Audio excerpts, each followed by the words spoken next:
নিজের জীবন, ভাগ্য, কর্ম, কর্মফল সবকিছুর প্রতি অভিযোগের শেষ নেই। সব দিক থেকে ডুবতে বসেছি, তারপরও গোবিন্দ ভরসা, তিনি যা করেন। খারাপ সময় চিরস্থায়ী নয়, একদিন সবই ঠিক হয়ে যাবে।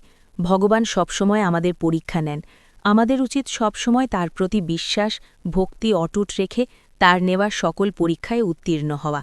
সেই বিশ্বাস নিয়ে আজও বেঁচে থাকি। প্রতিটি মুহূর্ত ভাবি, হয়তো সব একদিন ঠিক হবে, অনুকূল হবে।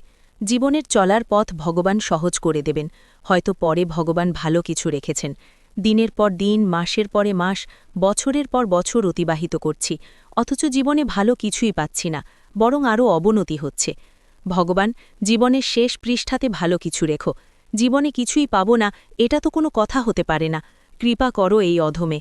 সব অপরাধ যা তোমার শ্রীচরণে করেছি, ক্ষমা করে একটু ভালো কিছু দাও। আমি এবারে সত্যিই ক্লান্ত। তোমার শ্রীচরণে দাস করে নাও, তোমার অসাধ্য কিছু নেই। উদ্ধার করো এই মায়ার বন্ধন থেকে, নাথ। প্রার্থনা করো।